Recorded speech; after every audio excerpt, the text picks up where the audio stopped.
Mesdames, Messieurs, bonjour. Merci de nous rejoindre dans l'actualité. Début ce matin, Alger, des travaux de la 14e conférence des ministres des Affaires étrangères du dialogue 5+5, un rendez-vous diplomatique régional co-présidé par le ministre des Affaires étrangères Abdelkader Ben Salah et son homologue français Jean-Yves Le Drian. Le ministre des Travaux publics en visite de travail à Béchar, il annonce un programme de revêtement de 1400 km de pistes des zones frontalières de la wilaya. Un nouveau centre anti-cancer sera mis en service dans les prochains mois à l'Oued. Les travaux de réalisation de cette structure sont actuellement à quelque 96%. Bienvenue à tous. Suite à l'invitation qu'il a reçue du président sortant de la République du Libéria, Ellen Johnson Sirleaf, le président de la République Abdelaziz Bouteflika a désigné Abdelkader Ben Salah, président du Conseil de la Nation, pour le représenter à la cérémonie d'investiture du nouveau président élu, Georges Weah, qui aura lieu demain à Monrovia. Je vous le disais, les travaux de la 14e conférence des ministres des Affaires étrangères du dialogue 5+5 ont débuté ce matin au Centre international des conférences Abdeltif Rahel. Cette réunion se tient sous le thème Méditerranée occidentale, promouvoir un événement économique et social inclusif, partagé et durable face aux défis communs dans la région. Ce rendez-vous diplomatique régional est co-présidé par le ministre des Affaires étrangères Abdelkader Ben Salah et son homologue français Jean-Yves Le Drian. L'Algérie plaidera, comme à l'accoutumée, dans le cadre de sa politique méditerranéenne en faveur de l'avènement d'un espace euro-méditerranéen de paix, de stabilité et de prospérité partagée.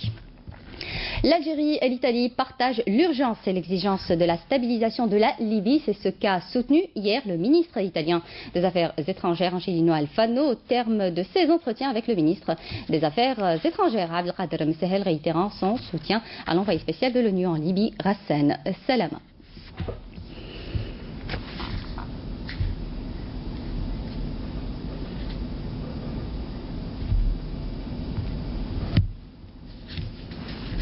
Le ministre des Travaux publics et des Transports Abdelrani Zahlan annonce un programme de revêtement de 1400 km en piste des zones frontalières de la wilaya de Béchar, un programme qui vise essentiellement à structurer et organiser ces régions afin de créer une dynamique d'attraction des emplois et des investissements. Menel Boudrouba.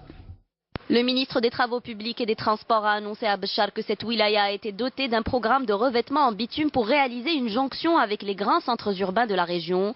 Objectifs principaux, désenclaver les zones frontalières, créer une dynamique d'attraction des emplois et des investissements et permettre une meilleure fluidité routière et sécurisation de ces zones. Abdelrani Zahlan a fait cette annonce à l'occasion de sa visite du projet de revêtement en bitume de la piste reliant la localité frontalière de Boussir à la RN6 et au chef-lieu de cette commune frontalière de Bni Ounif.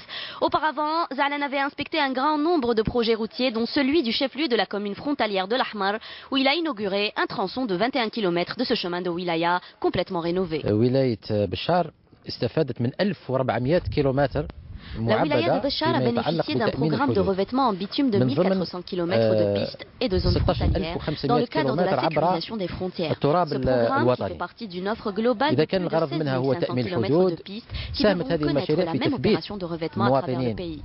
En plus de permettre de sécuriser les frontières, comme je le disais, ces projets ont permis également de limiter l'exode rural, notamment pour les groupes de population qui résident dans les agglomérations secondaires. Il nous reste à fournir des efforts supplémentaires pour concrétiser les objectifs dans le cadre du programme de 2018 concernant quelques agglomérations secondaires au niveau de Oued Saoura notamment. Au chef-lieu de wilaya où il a achevé sa visite d'une journée, le ministre des Travaux publics et des Transports s'est informé des travaux en cours de requalification urbaine de la ville de Béchar qui concernent un linéaire de 60 km de route et autres voies de circulation à travers le tissu urbain de cette ville. Dans le cadre du programme tracé par le président de la République, nous avons donné le coup d'envoi d'une opération de grande envergure pour le bitumage des routes des grandes artères de la ville de Béchar, chef-lieu de la wilaya, après avoir réhabilité tout le réseau routier des quartiers principaux et rues principales. Aujourd'hui, une enveloppe financière de 150 milliards de centimes sera allouée à cette wilaya pour permettre de bitumer ces routes, mais aussi différentes opérations concernant l'aménagement urbain et l'éclairage public. Le ministre a annoncé également que la ligne de transport ferroviaire reliant Béchar à Oran sera dans les prochains mois renforcée par plusieurs trains supplémentaires. À noter que la wilaya de Béchar, à travers les différents programmes et projets routiers lancés depuis 1999, a renforcé son réseau routier national de wilaya et communal qui passe de 6 000 à 12 000 km de route selon des responsables locaux du secteur des travaux publics. Coopération algéro-tunisienne, préparation d'une feuille de route de coopération entre Al-Oued et le gouvernorat de Tozeur en Tunisie. Les cadres des deux collectivités se sont regroupés jeudi dernier. Objectif, la mise en œuvre des clauses de l'accord de jumelage co-signé le 4 janvier dernier. Hasiba Abdallah. Autour de ces tables, Algériens et Tunisiens travaillent ensemble pour sortir avec une feuille de route de coopération et de partenariat entre la wilaya d'El-Oued et le gouvernorat tunisien de Tozeur. Le partenariat entre ces deux collectivités frontalières vise l'intensification des efforts pour le développement de la région frontalière. Au cœur des discussions, l'investissement industriel, l'investissement agricole et l'échange d'expériences dans le domaine de la santé. Nous travaillons ensemble dans tous les domaines. En fait, nous allons investir l'un dans l'autre, si je peux le dire. Donc la wilaya d'El-Oued va investir dans les compétences et les experts de Tozeur et vice-versa. La coopération est devenue une nécessité incontournable, dictée par le principe de voisinage géographique et la volonté politique des deux pays de s'orienter vers une étape d'action commune de développement. Cet accord est né suite aux accords de jumelage entre nos deux pays ainsi que des consignes du ministre de l'Intérieur et des collectivités locales. Nous avons les moyens pour qu'il y ait un échange et un bénéfice pour les deux côtés. Et nous allons travailler pour concrétiser sur le terrain tous ces objectifs. D'autres rencontres entre les cadres des deux collectivités auront lieu dans les prochains jours afin de souligner les potentialités d'investissement dans le tourisme.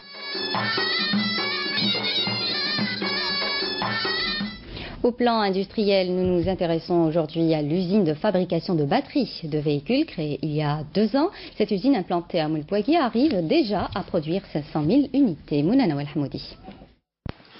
La production de batteries de voitures et de camions, une industrie en plein essor en Algérie. Créée il y a à peine 2 ans de cela dans la wilaya de Bouari, l'usine de fabrication de batteries Fabcom vient complémenter les nombreux projets de montage de véhicules qui émergent dans notre pays. Au départ, nous produisions 150 000 batteries. L'extension de l'usine nous a permis de porter la production à 300 000 batteries en 2016. Grâce à une deuxième extension, nous produisons jusqu'à 500 000 batteries. Nous ambitionnons de certifier notre production selon la norme internationale ISO 16949, traitant de la démarche qualité dans le secteur automobile. Et nous serons les premiers en Algérie à obtenir ce label. Une certification qui viendra propulser cette entreprise après avoir bénéficié en 2016 d'un premier label l'ISO 9001 relatif au management de la qualité. Un succès réalisé grâce aux efforts continus du personnel de l'entreprise au nombre de 100 employés.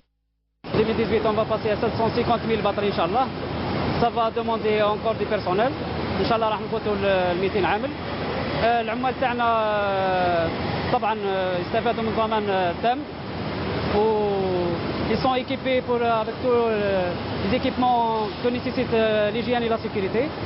Autant de défis restent à relever par cette jeune entreprise en passe de conquérir les marchés internationaux à travers l'exportation éminente de sa production. Parlons à présent d'agriculture au sud du pays, plus précisément à Drar, où la production du maïs est excellente, mais les agriculteurs ont beaucoup de mal à commercialiser ces récoltes. Jazia Bayou. D'immenses champs de maïs sont cultivés dans la wilaya d'Adrar, une production importante qui a atteint les 8000 tonnes, ce qui a encouragé les agriculteurs à s'investir davantage dans cette production fructueuse. Seul bémol, la difficulté à commercialiser cette denrée dans la wilaya d'Adrar. La récolte est satisfaisante à 100%. Le seul problème qui se présente, c'est la commercialisation. Si nous n'arrivons pas à récolter ces maïs, ils vont pourrir dans une vingtaine de jours. En tant qu'agriculteur, nous n'avons aucune garantie qui protège notre production.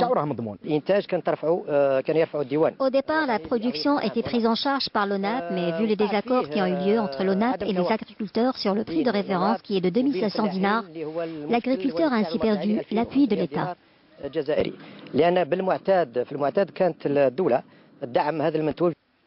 En vue de tirer profit de cette récolte abondante, les agriculteurs de maïs ont apparemment trouvé une solution à leurs problèmes, opté pour l'industrie de transformation. Telle est donc la monnaie d'échange actuelle. Ces maïs sont à présent transformés pour servir de fourrage. Mais cela n'est pas normal vu les qualités nutritives qu'il offre. maïs pourrait servir de fourrage uniquement lorsque ce céréale est de très mauvaise qualité, ce qui n'est pas le cas pour cette récolte. Le MAP devrait trouver des solutions pour mieux s'entendre avec l'agriculteur, signer une convention et s'arranger sur le prix de référence.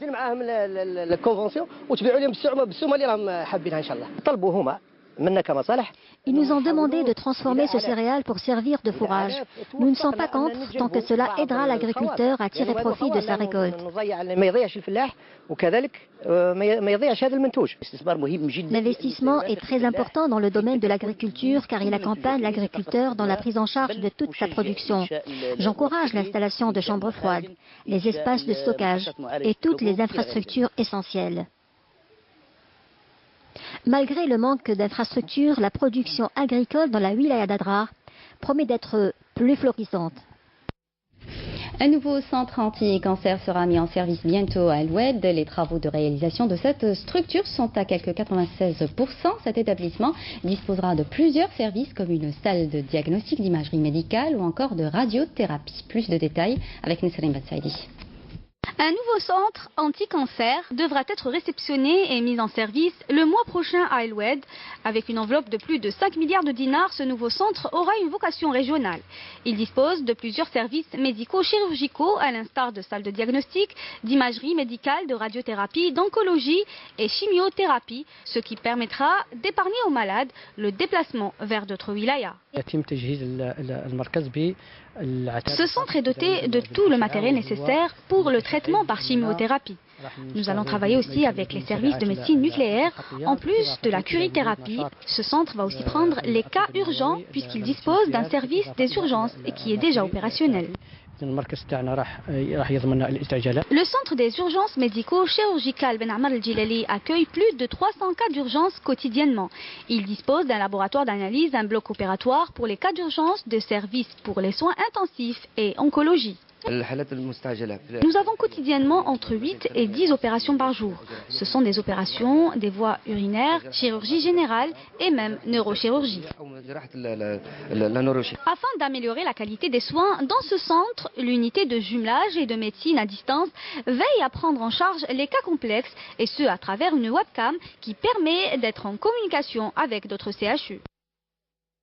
Un communiqué du ministère de la Défense nationale nous informe ce matin qu'un élément de soutien au groupe terroriste a été arrêté à Soqarras par un détachement de l'armée nationale populaire grâce à l'exploitation efficiente de renseignements. Par ailleurs, un détachement de l'ANP a saisi à Ngezem 15 groupes électrogènes, 11 marteaux-piqueurs et un détecteur de métaux, tandis que des éléments de la gendarmerie nationale ont intercepté 3 narcotrafiquants en possession de plus de 10 kg de kiff traité à Tlemcen et Oran. De même, ils ont appréhendé à Tébessa un contrebandier et saisi un véhicule touristique et 3000 boîtes de tabac. Par ailleurs, des éléments de la gendarmerie nationale et des gardes-côtes ont arrêté 36 immigrants clandestins de différentes nationalités à Tlemcen, Adrar et Tindouf.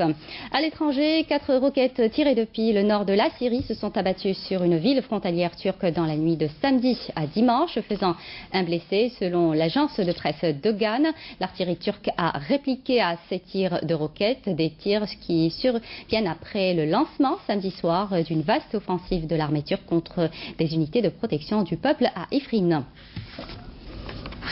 Une délégation nord-coréenne est arrivée ce dimanche à Séoul pour inspecter des sites et préparer des manifestations culturelles prévues lors des Jeux olympiques d'hiver. Il s'agit de la première visite au sud de responsables nord-coréens depuis l'arrivée en mai à la présidence sud-coréenne de Moon Jae-in, élu en prônant une reprise du dialogue avec le Nord. À Kaboul, après 12 heures de résistance, l'attaque d'un hôtel de luxe a pris fin ce dimanche matin. Elle a été menée par des commandos armés qui avaient fait irruption samedi soir en tirant à vue sur les clients et le personnel. Selon un bilan provisoire, 6 personnes ont été tuées, 5 Afghans et une étrangère dont la nationalité n'est pas précisée. L'opération a été revendiquée ce dimanche par les talibans.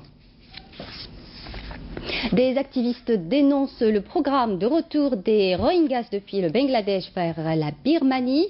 Des inquiétudes portent notamment sur la situation actuelle en Birmanie où des centaines de villages Rohingyas ont été rasés par des soldats et des manifestants bouddhistes et certains craignent que de nombreux réfugiés Rohingyas ne soient durablement parqués dans des camps. Le Bangladesh et la Birmanie ont convenu d'un accord pour le retour en territoire birman d'environ 750 000 réfugiés musulmans Rohingyas arrivés au Bangladesh depuis octobre 2016, un processus qui devrait débuter mardi prochain et s'étend sur les 2 prochaines années. Sport pour terminer, la 4e journée de phase de poule de la Coupe d'Afrique des Nations 2018 de handball propose un choc maghrébin qui promet beaucoup entre l'Algérie et la Tunisie aujourd'hui à Libreville à 17h pour le compte du groupe A. Ce derby entre les deux voisins qui intervient après une journée de repos pour toutes les équipes aurait dû être déterminant pour la première place de la poule synonyme du quart de finale de plus abordable possible. Mais la défaite surprise des Algériens face au Gabon 26-25 a tout chamboulé alors que les Tunisiens n'ont fait qu'une bouchée du pays organisateur vendredi 27 à 15. C'est la fin de cette édition. Merci de votre attention. Tout de suite, les prévisions météo avec Fariad Chir. Je vous retrouve demain midi. Au revoir.